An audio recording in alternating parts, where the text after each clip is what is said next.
Hello friends, welcome to with my Moupiyali. তোমাদের সকলকে জানাই মাঘী পূর্ণিমার অনেক অনেক শুভেচ্ছা। আজ এই মাঘী পূর্ণিমার পুণ্যতিথিতে আমি চলে এসেছি ফেব্রুয়ারি 2026 এর মান্থলি রিডিং নিয়ে।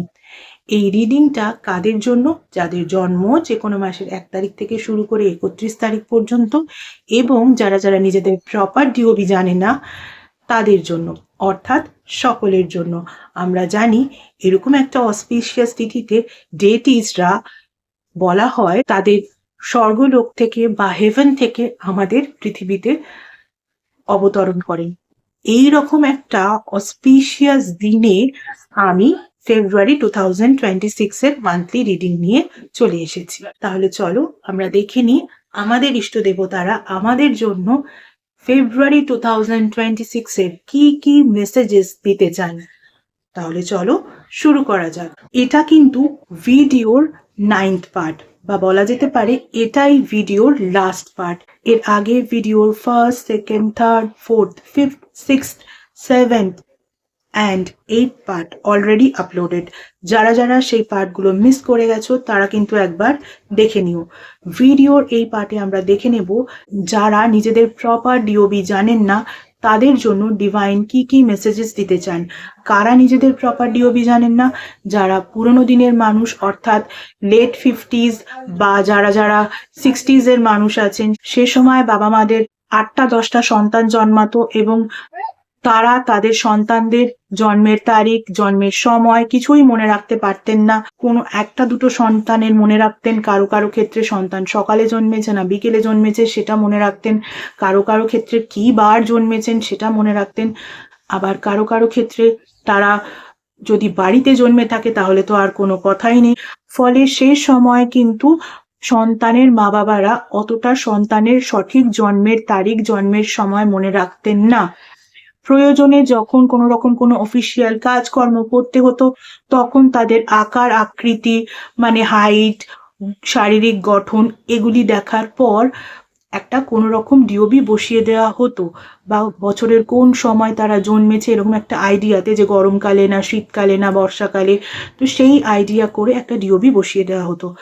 ফলে তাদের তো নিজেদের প্রপার ডিওবি জানা হলো না, তা বলে কি ডিভাইন তাদের ভালোবাসেন না? এটা তো হতে পারে না। তারপর যারা যারা নিজেরা অরফানেজে বড় হয়েছেন বা বড় হচ্ছে তাদের কাছে আজকে ইন্টারনেট, মোবাইল, ল্যাপটপ এগুলো বড় কথাই নয়। তারা হয়তো তাদের মতোই আরো একটা বাচ্চার দায়িত্ব নিয়েছে, এতটাই প্রতিষ্ঠিত তারা হয়ে গেছে। কিংবা যারা যারা এখনো অরফানেজে বড় হচ্ছে তারাও তো নিজেদের প্রপার ডিওবি জানে না, তাদেরকেও কি ডিভাইন ভালোবাসেন না? এটা তো হতে পারে না। তাহলে তারা যেদিন অরফানেজে পৌঁছেছিল বা তাদের বাবা মারা যেদিন তাদেরকে জন্মের পর কোথাও একটা ছেড়ে গিয়েছিলেন তখন কিন্তু তারা অরফানেজে পৌঁছাতে পারতেন না। তাদের কিন্তু জীবনের সেই যে যুদ্ধে টিকে থাকার লড়াই সেই দিনই শেষ হয়ে যেত, অরফানেজের মতো থাকার আশ্রয়টুকুও তাদের হতো না। কিংবা যারা অ্যাডপ্টেড চাইল্ড, আমি সবসময় বলি একটা মানুষকে জন্ম দেওয়ার থেকে তাকে জীবন দেওয়া অনেক বড় কথা, তার জীবন গড়ে দেওয়া অনেক বড় কথা। জন্ম দিলে সন্তান মাদার ভোম থেকে জন্মায়, এবং যারা সন্তানের জীবন গড়ে দেয় অর্থাৎ অ্যাডপ্টেড চাইল্ডরা কিন্তু মাদার হার্ট থেকে জন্মায়। অর্থাৎ সেই মানুষগুলো যে পুণ্যের কাজ করছেন, যারা এভাবে সন্তানের জীবন গড়ে দিয়েছেন জন্ম না দিয়েও, তাদের থেকে পুণ্যের কাজ কিন্তু আর কিছু হতে পারে না। আর সেই সন্তানগুলিকে কি ডিভাইন ভালোবাসেন না? নিশ্চয়ই ভালোবাসেন, না হলে এত ভালো বাবা মায়ের কাছে তারা কিন্তু কখনোই পৌঁছতে পারতো না। তো এই সমস্ত মানুষগুলো যারা নিজেদের প্রপার ডিওবি জানেন না, পুরোনো দিনের মানুষ হোক, অরফানেজে বড় হওয়া মানুষ হোক, বা অরফানেজে বড় হয়ে আজকের দিনে প্রতিষ্ঠিত হয়ে যাওয়া মানুষ হোক, বা যারা অ্যাডপ্টেড চাইল্ড তারা হোক, যারা যারা নিজেদের প্রপার ডিওবি জানেন না তাদের জন্য ফেব্রুয়ারি 2026 এর মেইন রিডিং কি কি হতে পারে চলো এবার আমরা একটু দেখে নিই।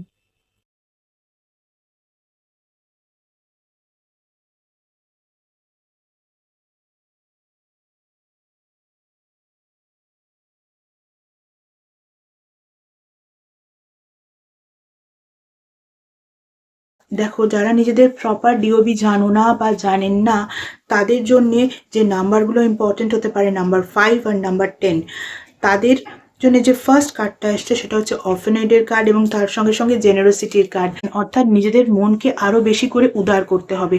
কি পেলাম কি পেলাম না, কি পাওয়ার ছিল, কি পেলে ভালো হতো, এত ক্যালকুলেশন করে মনকে দুঃখী দুঃখী করে রাখার কোনো দরকার নেই। এই যে প্রতিদিনের লড়াইতে টিকে আছেন বা টিকে আছো, এই যে প্রতিদিনের লড়াইতে তুমি যুদ্ধ করতে পারছো বা যুদ্ধ করতে পারছেন, পরের দিনের সূর্যের আলো দেখতে পাচ্ছেন বা সূর্যের আলো দেখতে পাচ্ছো, এটাই সব থেকে বড় ব্লেসিং ডিভাইনের। এটা ভেবে ডিভাইনকে থ্যাংক ইউ জানাও যে কি পেয়েছো, কি পাওনি, কি পাবার ছিল, কি পেলে ভালো হতো, কি পেলে অন্যরকম হতো। এত ক্যালকুলেশনে যেও না, নিজেদের মনকে আরো উদার করার চেষ্টা করো, জেনারেস করার চেষ্টা করো। নিজেদের মনকে আপনারা আরো উদার করার চেষ্টা করুন, আরো জেনারেস করার চেষ্টা করুন। তাহলে কিন্তু দেখবেন জীবনটা কতটা সুন্দর। ওকে, ভিডিওর এই পার্টের সঙ্গে সঙ্গে কিন্তু আমি আজকে ফেব্রুয়ারি 2026 এর মান্থলি রিডিং শেষ করলাম। কাদের জন্য? যাদের জন্ম যে কোনো মাসের 1 তারিখ থেকে শুরু করে 31 তারিখ পর্যন্ত, এবং যারা যারা নিজেদের প্রপার ডিওবি জানেন না তাদের জন্য। এরপরে মার্চ 2026 এর মান্থলি রিডিং নিয়ে হয় আমি ফেব্রুয়ারির শেষের দিকে বা মার্চের প্রথমের দিকে আসবো। আজকের মতো এটুকুই।